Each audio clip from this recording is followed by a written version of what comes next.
Welcome to the e-commerce growth show, brought to you by Segmentify. Hello everyone, and welcome to the e-commerce growth show. We've got another episode now in series 4 for you, so welcome. And today I've got a fantastic guy all the way from Canton, Georgia, and his name is Chris Thomas. Now, Chris, he's the founder of an agency called Yonder Agency. And it's a kind of digital marketing agency from ad to conversion in the sense of that sort of journey.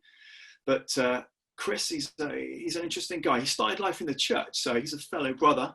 And he worked for 10 years as a creative director in a mega church of 15,000 strong. And it's interesting, the strapline there was from car door to church seat. So some really cool stuff going on there. And then obviously transitioned into business, corporate world, 20 years there, 10 years in some really large brands like Nike. And then on the agency side, similar brands, including Walmart and Apple as well. And Yonder is actually just over 1 year old today. So happy birthday to Yonder. And hi, Chris, how are you doing? Doing great, man. Thanks for having me on. Not at all, not at all. So that's a really interesting backstory there. Why don't you tell our watchers a little bit about how that transition took place from being in the brethren, being in the church, to moving over to the corporate world, huh? Yeah, absolutely. So it was kind of funny. I was in the corporate world before church. And so in the US, we had a big crash in 2008. And so in 2008, I was like, I'm just going to go full time to the church world. I had a friend of mine that was like, look, we need a creative director. And I was like, I don't even know churches needed that. And so basically, just kind of, it was by accident, which I don't think everything's by accident, but it's kind of funny because I grew up in a preacher's house. My grandparents raised me for half of my life. And so, it was kind of like, well, I know the church, I know how it works and all that kind of stuff. So, but worked in the church world for about 10 years but always worked 2 or 3 jobs while I was in church. And so I would work for one agency or I'd do freelance for other folks, and basically introduced to a lot of like really cool people from like Google and Apple, and really learned user experience from them, like how the customer journey and all that kind of stuff. So my job in the church world was, a lot of people are very intimidated by church. They think, oh, well, as soon as I step in the door, I'm going to burn up and all that kind of stuff. Or, I don't belong here kind of thing. And so, my job was, and really I say it's my job. It was just kind of like, how do we make church more relevant for folks to be comfortable, right? So you drive up and, you can imagine if a family has 3 kids or 2 kids, and where do I take my kids and where do I go and all that kind of stuff. And so really thought through that process, both digitally and physically, right, with signage. And so I had about, 75 volunteers on a given Sunday that I'm basically kind of saying, hey, you guys go here, there, all that kind of stuff. And so if you were new, we were kind of, because we had some volunteers, like, well, how do we know who's new? And, being in a 15,000 person church, people were like, hey, welcome and blah, blah, blah. And they're like, I've been here for like 10 years. Right. And so what we figured out was if people drove on the campus, they would see a sign that says, hey, first time here, put on your flashers. Right. And it was the little on your car. And so we would know, okay, put them in a certain parking lot. And then if they got out of their car, we would actually give them a little orange folder with like a sermon or music CD, just a little bit about our church. But what people thought we were just giving, pamphlets out, but really what we're doing is triggering our volunteers. If you have that orange thing, treat them like kings and queens, right? And just really make them feel like they belong. And so people were just like, oh, it's my first time. This feels amazing. And so really I transferred that whole entire process to really the buying process on an e-commerce site. And how do we get people through this journey where it's not abrasive, it's not annoying, or, something really easy to use. And, I had the privilege of working with, Nike on their e-commerce side back in the day when they were like, hey, how do we get people to use their credit card reward points and buy more tennis shoes, right? And or how do we do this and how do we do that? And so, kind of left church world about 10 years ago. And so, I've been doing this kind of stuff for 20 years. It's been rather fun. Absolutely. It's so great. It's a kind of a really interesting frontline experience, if you like, about how to sort of handle and make the customer feel really special from a church setting. And then as you mentioned, you've got that practical experience, and then you're passionate about recreating that within the e-commerce space now. So that's great. I mean, so talking about the overarching theme today for today's for the listeners today and the guys watching today, we're going to kind of split into two bits and have a bit of a chat about a couple of areas that you're very passionate about. Obviously, one is very directly linked to the e-commerce world in terms of helping how you see how you help people grow their businesses and create better conversion and how to maximize that.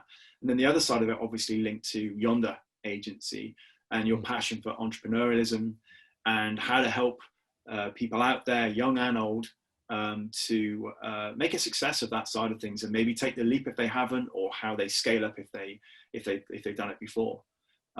So that's a fantastic sort of topic to go into. So why don't we start with maybe bringing your flavor to the table in terms of your background and Yonder, in terms of your angle on how you help businesses grow and convert more.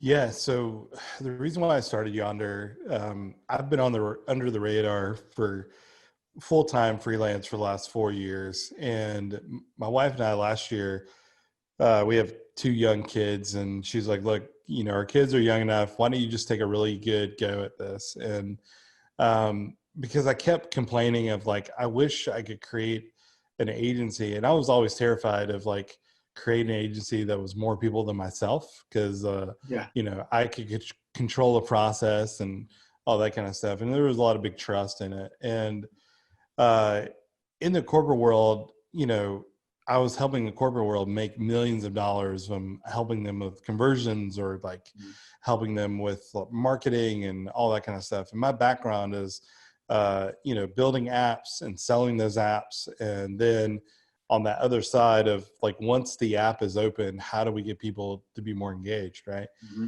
And I kind of thought about it. I was like, how do I help entrepreneurs, or how do I help small to medium businesses use the same tools that the big guys use for their business, right?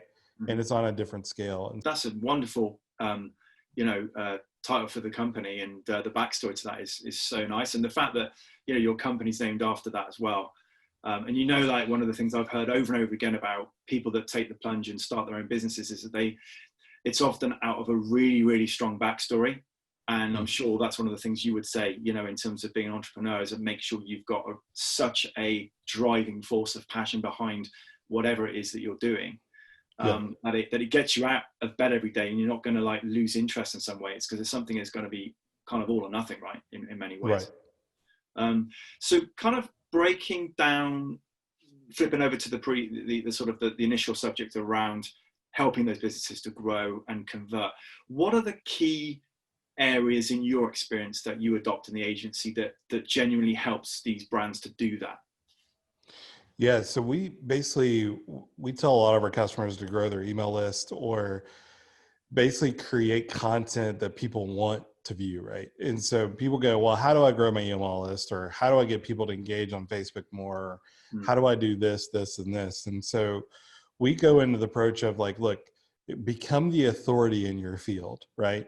Yeah. So if you're a baker, or if you're a life insurance guy or whatever, like people go, well, there's no way that I can educate. Well, there actually is. So if you're a baker, right, you can give people tips on how to bake the best bread or bake the best cake.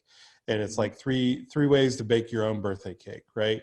And you sell that with a PDF or a video series or something like that, because here we've never had such an easy way to show how we can build our business, right? So, you and I are in front of a camera right now. And so like people go, well, I'm not a good writer.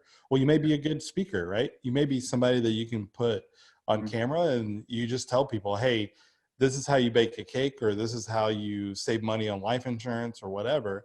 And turn around and say, hey, look, if you want to learn more, sign up for my email list and we'll give you more tips and tricks, or you sign up for this and we'll send you this video series.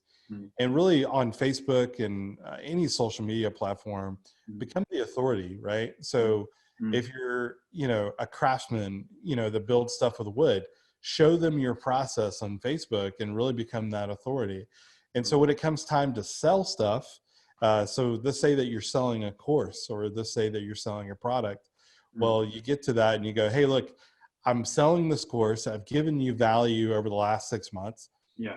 Here's this course for $100, or, hey, here's this product, here's life insurance, or here's, name your service or product. And people go, yeah, I'm going to trust, so-and-so for this because they've been educating me this whole time.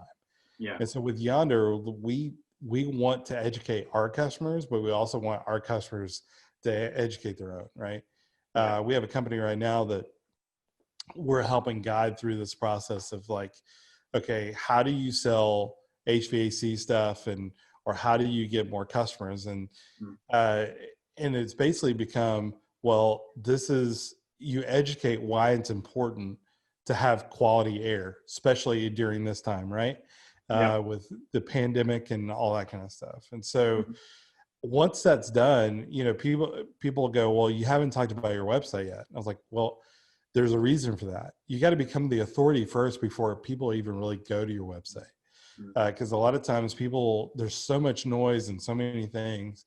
And really the next step is we do focus on your website of like, give a headline or give a title or a call to action that makes sense. So if you sell life insurance, don't just say, hey, your life is about to get better. That doesn't tell me anything. It's, in a time of need, you're going to need this insurance, whatever, find that tagline that's going to resonate with people of like, oh, they're a life insurance company. Or if they're, a barbecue restaurant owner, like, hey, welcome to such and such barbecue where we have the best barbecue in the South or UK or whatever. And it's really educating people within the first 5 to 7 seconds of what is it you do and how are you going to help the person, right? It's stating the problem and then coming up with a solution all on the same page. Yeah, no, for sure. So there's a few things that I'm thinking about, but one of the key things I'm thinking of is that I totally agree, by the way. If you want to differentiate at all, you've got to become the leader, you've got to become the authority, and therefore it takes a lot of time and effort actually to craft that position. You can't just wake up and go, hey, bang, I'm now the leader in whatever that field is, in any of the brands that are watching us and following the show, whatever. A lot of work, a lot of research, a lot of writing, a lot of, anything even like this stuff, right? So how far does it go in terms of Yonder services? Do you guide or do you actually help them to create that stuff? Or is it, what I mean? Where's the balance in that sense? Yeah. So some folks, they don't have the budget to hire us to do it. And so we actually turn around and say, hey, look, if we were you, this is how we would do it. Right. And that's, we do that every single day because people go, oh, we can't afford Yonder or whatever. Well, that's fine. But here's how you can grow to afford Yonder. Right. And so really what we specialize in is like, if a client comes in and says, this is my problem, I need you guys to solve it, we'll go and create the content. We'll go implement everything and put it in the sales process.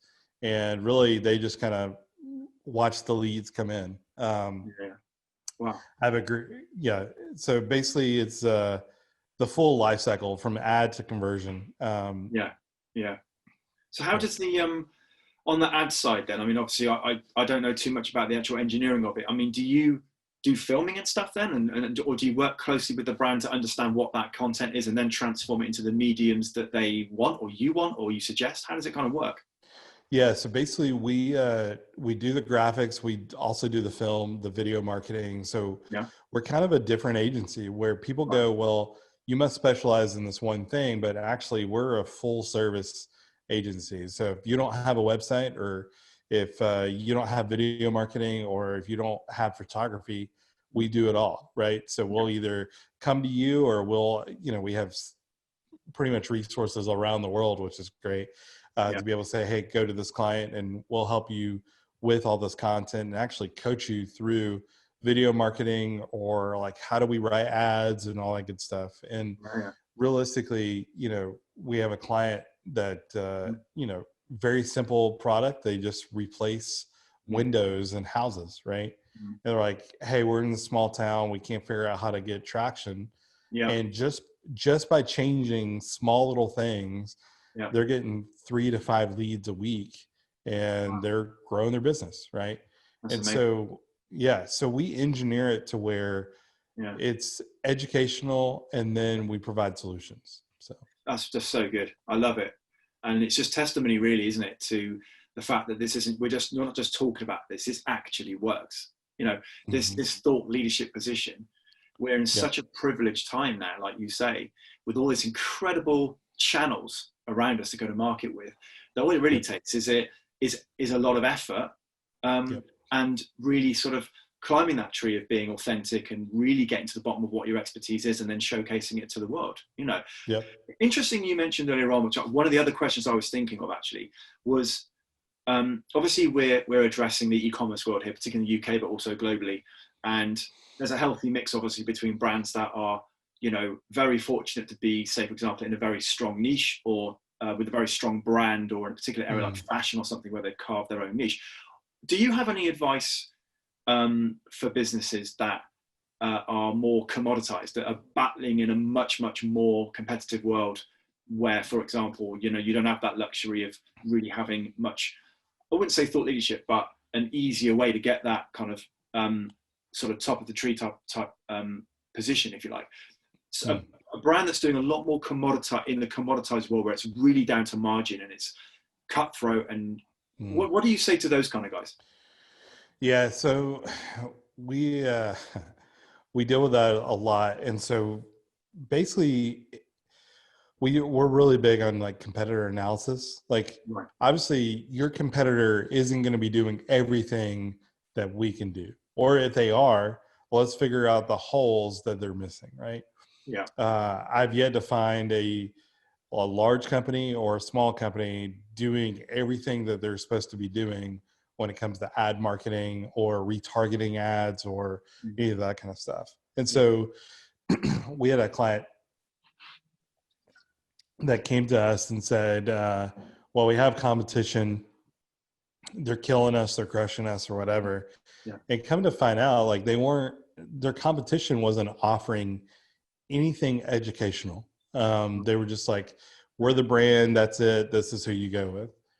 And so the angle that we took was, hey, do you know how much you're paying for X? And it was very directed towards their competitor. And they're like, we're more transparent than they are, and here's how we show it, right? And so the client was like, I don't know if that's going to work. Like, we're going to give away the answer. Like, they're going to, like, yeah, I want that PDF, or it was a PDF at the time. And those are the most simplest ones that you can do. And I'm like, yeah, I think it's going to work because it's so disruptive, right? You want to be disruptive in the market. If it's a different video ad, if it's a different logo, if it's a different image or whatever. And the odd thing, within 2 weeks, they were able to get around 20,000 people kind of into their funnel. And they're just like, whoa, like this is crazy, because they were able to retarget those 20 folks that came into their funnel, and they were starting to like tick away at their competitor and go, well, we're grabbing about 100 to 200 clients per month and just literally converting it. And so it's just probably one small thing of, hey, I'm a little guy, there's no way to do this, but there actually is. I mean, you can literally just start to tick away, like just scrape away like small little pieces of their market. They'll start to notice. And and really, you don't want every client, right? Because some clients are really bad, or every customer or whatever. but the ones that resonate with you, they're going to be lifelong customers. I hope that made sense. Yeah, no, definitely. I mean, that's an interesting story in that particular world that you described. But I think that for me, the takeaway, is if you're in a commoditized kind of world, then go deep on the competition, really go deep, really analyze. And I'm sure these guys are. I mean, these companies are full of so many experts. It's unbelievable. I've been on this show, so many times. It's been great.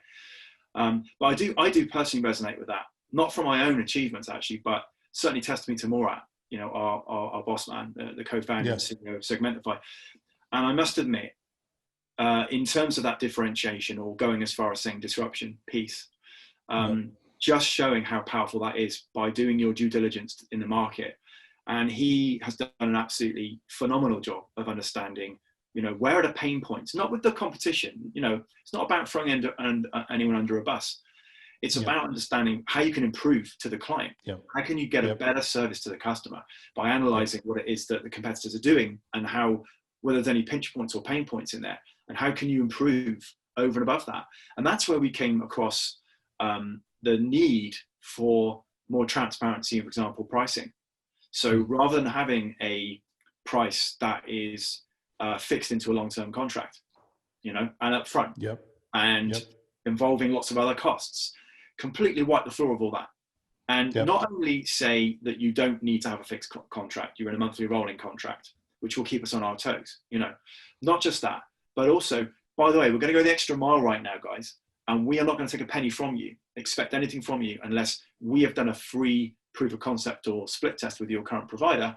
And then only when we've proven that we're better in terms of real-term conversion and revenue contribution within a 14-day period, will we then talk to you about the commercials, because we then have earned our right to do that. Now that is, we're very privileged to be in that position, but to go to the extra mile to that degree where you're almost enlisting overheads in a team with actually, no guarantee of any return income, but you're so confident in your offering, your technology and your team, that you can afford to go and do that.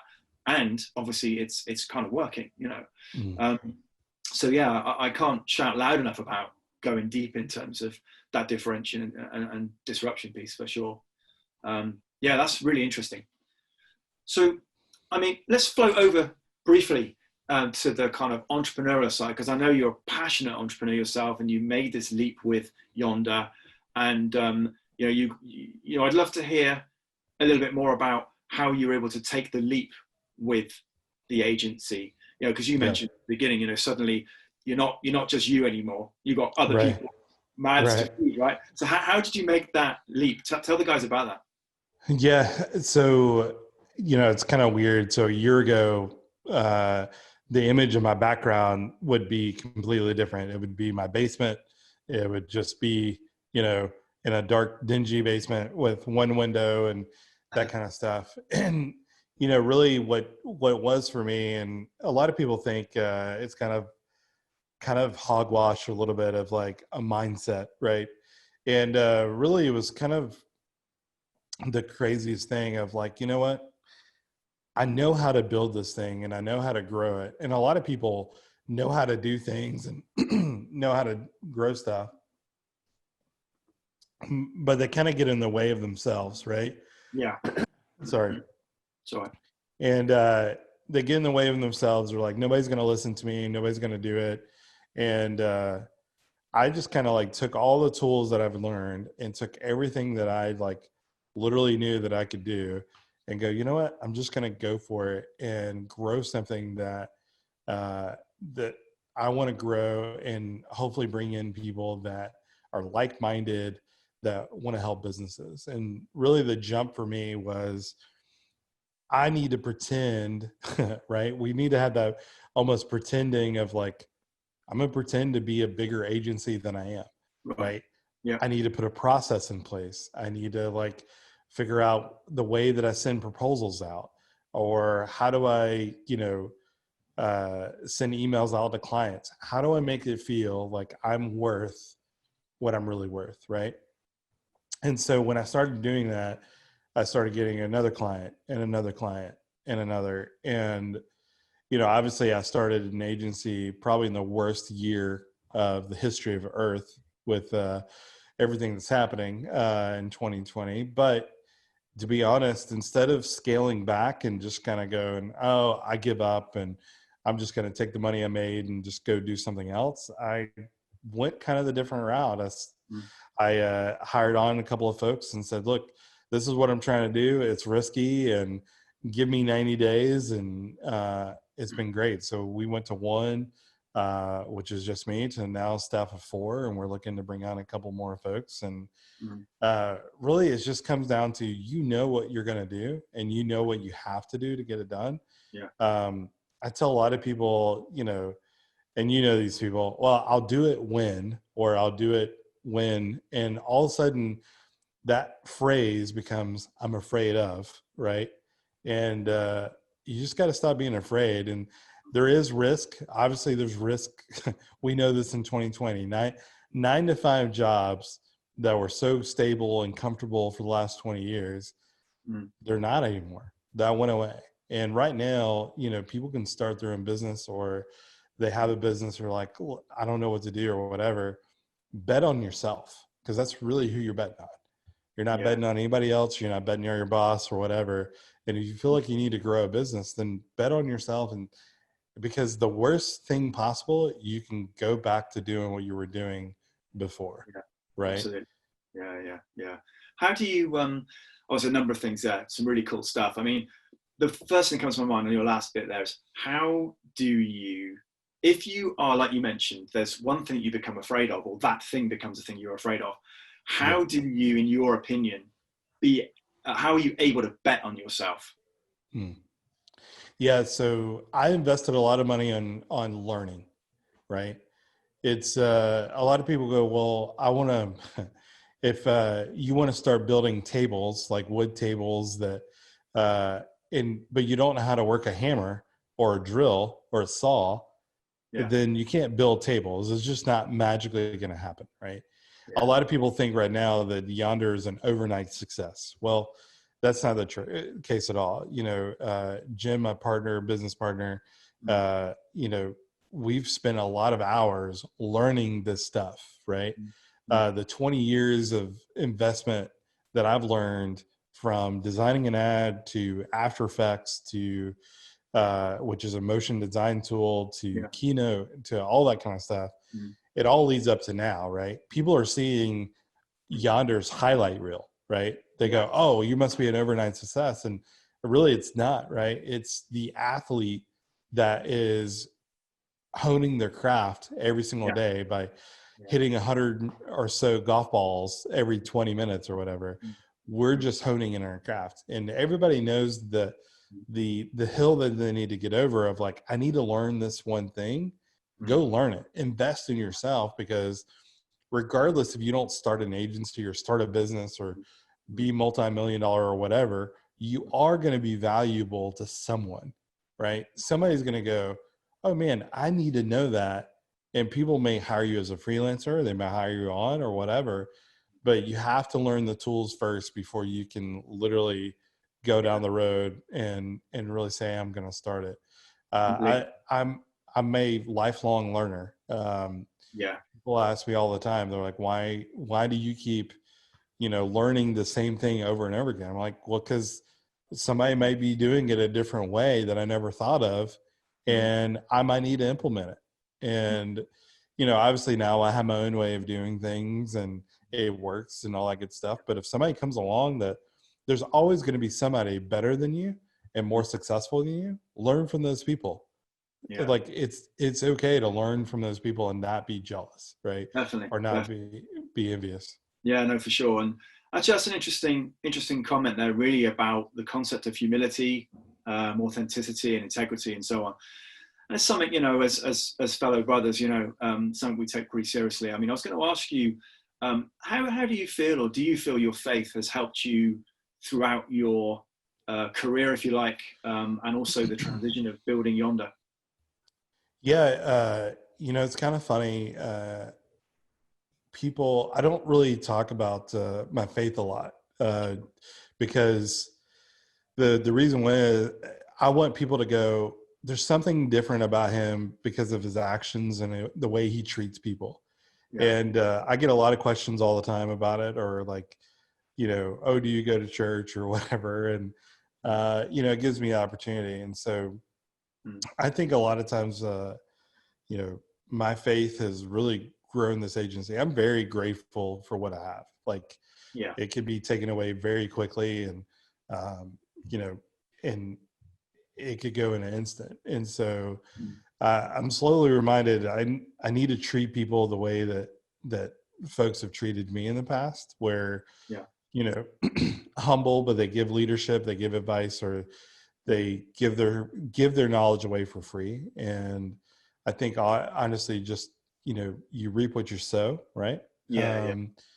If you're a bad business person or whatever, you may make them millions of dollars or whatever, that's fine.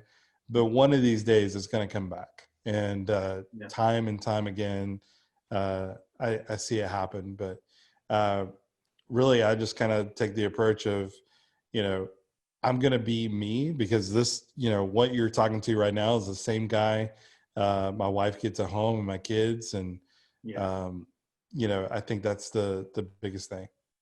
Yeah, no, completely. I mean, I do a lot of thinking about this, in terms of the team that I'm in and the life that I lead, and how I want to impact people. And like you mentioned, about treating other people as they treat you, and, doing business with integrity and so on. And I don't know, I think the bottom line of it for me, you mentioned a little bit earlier on about, kind of betting on yourself and, not being afraid. But, I think every human really wants to experience a really deep sense of freedom in themselves, a deep sense of purpose that's linked to that, linked to freedom. And ultimately that is their identity, that there's a self-belief there, which takes you to the place where you feel that you're worth building that business. You're more than capable, you're more than able to do that thing. And the fear, frankly, is not there. It's driven out. Because that identity, that strength is there to knock back those lies in the day that you aren't capable, And I appreciate, everybody has different backgrounds and different upbringings. And, I was brought up in a Christian household and came to know the Lord or whatever. But I think, in terms of freedom and identity and the ability to kind of be able to make these kind of decisions is at the end of the day, it's the holy grail, if you like, for want of a better word. And my words, I don't know about you, but just to anybody out there who's listening or watching that feels that there's that gap in terms of, getting up in the morning and understanding there's a purpose, that there's an identity that's strong and driving your everyday and your decision making. I just encourage anybody out there that's really kind of thirsty for that, if you like, to really just, search for it, and I believe it will come, and those decisions can be made. And you'll look back in 20 years as an individual and you'll think, wow, isn't that amazing that I actually was able to get to that point where I started that agency or started that brand or started that thing that I always wanted to do, but I didn't let that thing hold me back because I searched for that freedom and that purpose. So, yeah. I love that. Oh, awesome. Yeah. I mean, it kind of, so my dad actually passed away about 6-8 weeks ago. Yeah. And it's so like we had a weird relationship or whatever, and he was my stepdad. And the last thing that he said, and it's like the craziest thing, he was at my house and he said, I'm really proud of you. And I'm like, it was kind of one of those shocks. I'm like, for what? Like, why are you proud of it? Because it's something that he just didn't say. And he's like, not many people can take something from nothing and do it, right? And you did. You've created this thing and this agency, and you're successful. And he's like, I'm just really proud of you. And the words that he said next just keep ringing, because it was kind of the last thing he said. He's like, just keep going. And when he said that, I was like, and a lot of people, and I tell folks this, it's kind of been a year of, and I think a lot of people just need to hear it, because it's been a year of weirdness. 2020 has been the strangest year ever. But I think we just need to keep going. because and the one phrase that just keeps ringing in my ears too is, the greatest potential, your greatest potential is on the other side of I quit. There's a lot of people that need to either quit their job and go be the entrepreneur that they've always wanted to be, or if you quit now, all the hard work that you've done into your business and that you have something that's successful, right? Unless it's like detrimental to like your family or whatever, like a lot of people go, man, this is just hard. Like, yeah, running a business is hard, and, but if you quit now, like you won't be able to see the fruits of your labor. Right. Yeah. And, obviously if you need to quit your job, but you're just not there and financially it's not going to make sense. I'm talking to the people that know in their gut, okay, I'm too comfortable. I do want to do this. It's really no other perfect time in the history of the world to do something new right now, because, it's one of those things where, the biggest thing, and the only way I could wrap this thing up is just keep going. I mean, you don't know what's going to happen next. We have no idea what's on the other side, but I think people just need to hear that. I totally agree, and as a golden nugget, if you like, I mean, that you couldn't wrap it up better. I mean, the idea of just persevering and keeping on going is, it's so important. So thanks, Chris, so much for the chat. It's been brilliant. Just as a final note, what's the best way that the guys can get in touch with you if they'd like to talk to you about any of the stuff that we've talked about today? Yeah, absolutely. So they can go to yonderagency.com, or you can find me on social media, Yonder Agency. We're all over the place, except for Twitter. I think that's our least favorite. Sorry, Twitter. We're not on YouTube yet, but we are coming soon. But every other social media platform, Yonder Agency is where you can find us. Fantastic. Okay. So thank you ever so much, everyone, for listening and watching. I hope it's been interesting to meet Chris and the great stuff we're talking about today. As always, I've just mentioned at the end, if you haven't done so already, do sign up for all these podcasts and vlogs as they come out. They're all at segmentify.com/EGS now. If you've got any questions or you want to be on the show, or you want any things you want us to research, just ping me a line anytime at Phill@segmentify.com, and we'll have a chat. But we're on all the usual channels, YouTube, Apple, Spotify, all the rest of it. So just follow us and write reviews or whatever you'd love to do. And we look forward to speaking to you again very shortly. And thank you, Chris, once more. Yeah, thanks for having me on, Phill. It was great. Not at all. And God bless you, everyone.